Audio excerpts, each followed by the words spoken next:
Assalamualaikum warahmatullahi wabarakatuh. Kembali lagi bersama channel YouTube Fadan Official.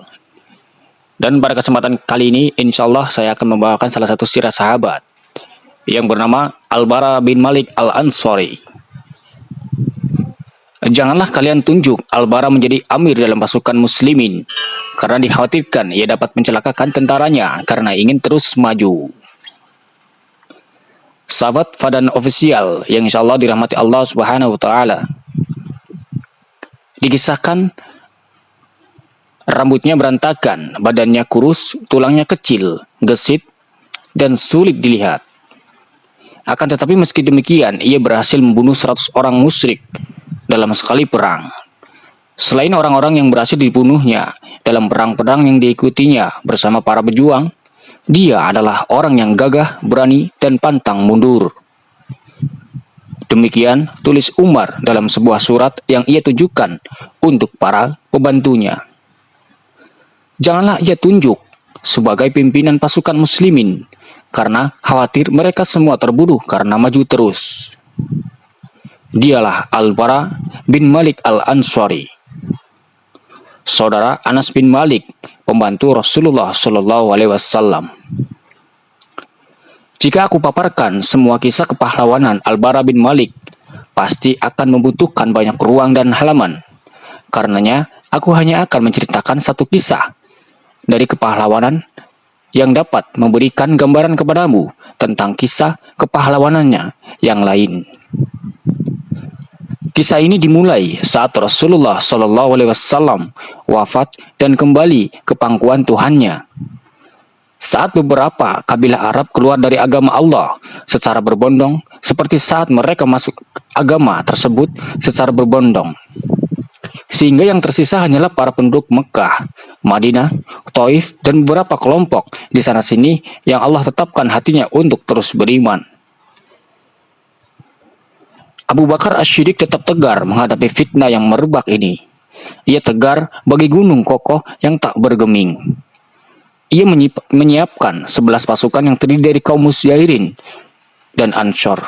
Beliau juga menyiapkan 11 panji yang masing-masing dibawa oleh panglima pasukan tadi. Ia mengutus ke-11 pasukan tadi ke seluruh penjuru Arab untuk mengembalikan mereka yang murtad kepada jalan petunjuk dan kebenaran, dan untuk mengiring orang-orang yang sesat menuju jalan yang lurus lewat sabetan pedang. Kaum murtad yang paling kuat dan banyak pasukannya adalah Bani Hanifah yang menjadi para pendukung Musailamah Al-Kadzab. Saat itu, Musailamah didukung oleh kaum dan sekutunya yang berjumlah 40.000 orang pejuang. Kebanyakan dari mereka mendukungnya karena fanatisme dan bukannya karena beriman kepadanya. Sebagian dari mereka mengatakan, "Aku bersaksi bahwa Musailamah adalah pembohong dan Muhammad adalah benar." Tetapi pembohong yang berasal dari suku Rabi'ah lebih kami sukai daripada orang yang benar berasal dari suku Mudar. Musailamah berhasil mengalahkan dan memukul mundur pasukan pertama kaum muslimin yang dikirimkan kepadanya di bawah komando Ikrimah bin Abi Jahal. Lalu Abu Bakar mengirimkan pasukan muslimin kedua kepada Musailamah di bawah komando Khalid bin Walid, di mana pasukan tersebut dipenuhi dengan para tokoh Ansor dan Mujahirin. Salah satu dari mereka adalah Al-Bara bin Malik Al-Ansari dan banyak lagi para patriot pemberani dari kaum muslimin. Sahabat Fadan Official yang insya Allah dirahmati Allah Subhanahu wa Ta'ala, kedua pasukan bertemu di daerah Al-Yamamah di Najd. Hanya sebentar saja maka pasukan Musailamah dan pendukungnya terlihat unggul. Bumi yang dipijak oleh pasukan muslimin terasa terguncang saat itu. Kaum muslimin mulai bergerak mundur dan terjepit sehingga para pendukung Musailamah dapat menyusup ke tenda induk Khalid bin Walid. Mereka mencabut tali dan tiang tenda tersebut. Bahkan mereka hampir saja membunuh istri Khalid kalau saja tidak ada seorang dari pasukan muslimin yang melindunginya. Sahabat Fadan Official yang insya Allah dirahmati Allah Subhanahu wa Ta'ala, ketika itu kaum muslimin merasakan bahaya yang begitu besar. Mereka menyadari bahwa bila mereka sampai kalah oleh Musailamah, maka Islam tidak akan berdiri tegak lagi dan Allah Subhanahu wa taala tidak akan pernah disembah lagi di jazirah Arab.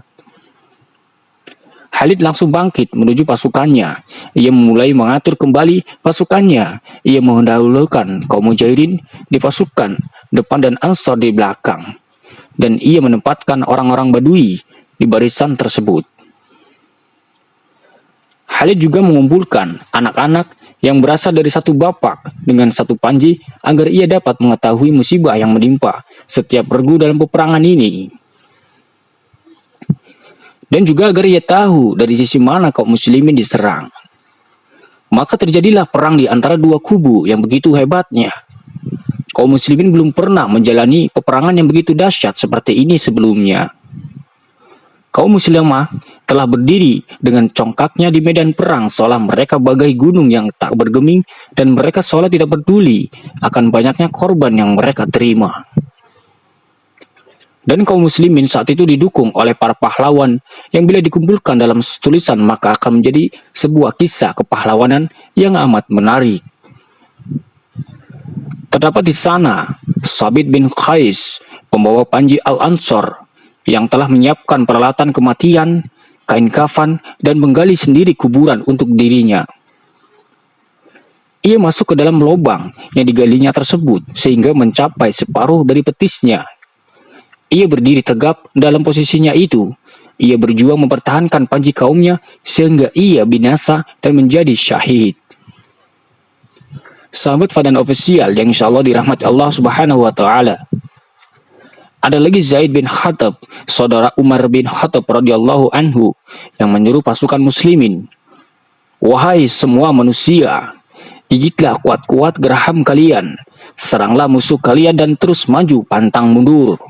Wahai semua manusia, demi Allah, aku tidak akan berkata apapun lagi setelah ini sehingga Musailamah dapat dikalahkan atau hingga aku berjumpa Allah dan aku akan bersaksi di hadapannya." Kemudian ia mulai menyerang musuh dan terus berperang sehingga tewas. Ada juga Salim budak Abu Huzafah yang membawa panji kaum Mujahirin. Kaumnya khawatir akan kelemahan fisik dan rasa takut yang dimilikinya. Sehingga kaumnya berkata kepada Salim, "Kami khawatir kita akan diserang dari arahmu." Salim menjawab, "Jika kalian diserang musuh, kemudian Salim menyerang para musuh Allah dengan begitu beraninya sehingga ia tewas. Akan tetapi semua pahlawan tadi masih kalah dibandingkan kisah kepahlawan Al-Bara bin Malik radhiyallahu anhu. Hal itu karena saat Khalid melihat perang berkecamuk dengan begitu dahsyatnya, ia menoleh ke arah Al-Bara bin Malik sambil berkata, "Seranglah mereka, wahai pemuda Ansor." Maka Al-Bara pun melihat ke arah kaumnya dan berkata, "Wahai kaum Ansor, janganlah salah seorang pun di antara kalian berpikir untuk kembali ke Madinah. Tidak ada lagi Madinah bagi kalian setelah hari ini. Yang ada hanyalah Allah saja dan surga." Sahabat Fadan Official yang insya Allah dirahmati Allah Subhanahu wa taala. Kemudian Al-Bara dan kaumnya membawa panji mereka untuk menyerang kaum musyrikin. Dan ia terus menyerang, membuka barisan lawan. Ia menebaskan pedangnya di leher para musuh Allah. Sehingga Musailamah dan pendukungnya terjepit.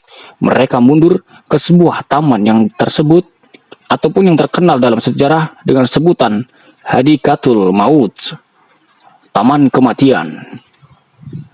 Karena banyaknya korban yang mati di hari itu, Hadikatul Maut ini adalah sebuah bidang yang luas dan memiliki tembok yang tinggi. Musailamah dan ribuan tentaranya menutup gerbang taman tersebut. Mereka semua berlindung dengan tembok-tembok tinggi yang ada di dalamnya. Dan mereka menembakkan anak panah mereka dari dalam taman tersebut sehingga anak panah tersebut bagaikan hujan yang turun dengan deras bagi kaum muslimin. Sahabat Fadan Official yang insya Allah dirahmati Allah Subhanahu wa taala.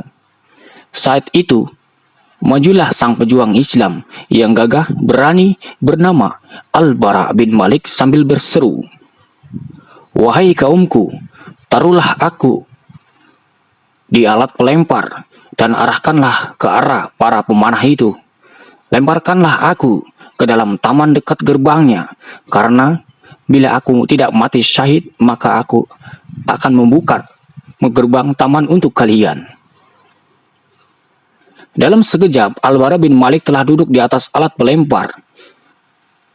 Dia adalah seorang yang berbadan kurus, maka para pejuang yang lain mengangkat dan melemparkannya ke dalam hadidatul maut. Di antara ribuan pasukan Musailamah, maka turunlah Al-Bara di pihak musuh seperti kilat menyambar. Ia terus menyerang mereka di depan gerbang taman dan ia berhasil membunuh 10 orang dari mereka dan berhasil membuka gerbang. Dan ia mengalami 10 luka panah dan sabetan pedang karenanya. Maka kaum muslimin langsung merangsek ke arah hadidatul maut dari seluruh penjuru pagar dan gerbangnya. Mereka menyabetkan pedang ke arah leher para kelompok murtadin, sehingga tidak kurang dari 20.000 dari pihak mereka menjadi korban, termasuk Musailamah al-Kadzab. Al-Bara bin Malik dibawa dengan kendaraannya untuk mendapatkan perawatan. Khalid bin Walid merawatnya selama sebulan penuh untuk menyembuhkan semua luka yang ada pada tubuh Al-Bara, hingga akhirnya ia pun pulih kembali. Dengan keberanian Al-Bara, pasukan muslimin meraih kemenangan telak. Al-Bara telah mengobarkan semangatnya untuk mendapatkan kesyahidan dalam peristiwa Hadikatul Maut. Ia terus mengikuti perang demi perang karena ingin mewujudkan cita-citanya yang tertinggi itu. Dan karena rindu kepada Nabi Muhammad SAW, sehingga pada hari penaklukan kota Tustar di negeri Persia. Persia saat itu dibentengi dengan salah satu benteng yang terletak di dataran tinggi. Kaum muslimin telah berhasil mengepung mereka dengan begitu ketatnya. Saat pengepungan tersebut berlangsung cukup lama dan pihak Persia sudah merasa semakin terjepit, maka mereka membuat rantai besi yang mereka ulurkan dari pagar benteng tersebut. Di ujung rantai digantungkan penjepit yang terbuat dari baja yang sulit ataupun yang disulut api sehingga lebih panas dari batu bara. Sahabat dan ofisial yang insya Allah dirahmati Allah Subhanahu wa Ta'ala, penjepit itu berputar mengenai tubuh kaum muslimin dan mencomot tubuh mereka. Pasukan Persia mengangkat tubuh kaum muslimin yang terkena jepitan tadi ke atas baik dalam keadaan mati maupun sekarat. Para pasukan Persia yang bertugas menggunakan alat tersebut mengarahkannya kepada Anas bin Malik dan saudara Al-Bara bin Malik. Begitu melihatnya, Al-Bara langsung melompat ke arah tembok benteng dan meraih rantai yang telah mengambil tubuh saudaranya. Al-Bara berjuang keras untuk menggoncang penjepit tadi untuk mengeluarkan Anas dari dalamnya. Tangan Al-Bara menjadi terbakar dan melepuh. Ia tidak menghentikannya usahanya sehingga saudaranya terbebas. Dan ia pun jatuh setelah hanya tulang yang tersisa dari tangannya tanpa daging sedikit pun. Dalam peperangan ini, Al-Bara bin Malik al-Ansari berdoa kepada Allah agar ia diberikan mati syahid dan Allah mengabulkan permohonannya. Dan Al-Bara akhirnya mati sebagai seorang syahid yang amat rindu dengan perjumpaan dengan Allah Subhanahu wa Ta'ala. Sahabat dan ofisial yang insya Allah dirahmati Allah Subhanahu wa Ta'ala, semoga Allah Subhanahu wa Ta'ala menyinari wajah Al-Bara bin Malik di surga dan membuat dirinya tenang dengan hidup bersama Nabi Muhammad SAW, sehingga Allah meridainya dan ia diridai kepada Tuhannya. Sahabat dan ofisial yang insya Allah dirahmati Allah Subhanahu wa Ta'ala, itulah kisah sirah sahabat Al-Bara bin Malik al-Ansari. Mohon maaf bila ada salah kata dalam menyampaikan kisah ini. Dan terima kasih yang sudah menonton sampai selesai. Jangan lupa tekan tombol subscribe, like, dan share agar bisa mendapatkan pahala. Cukup sekian dan terima kasih. Assalamualaikum warahmatullahi wabarakatuh.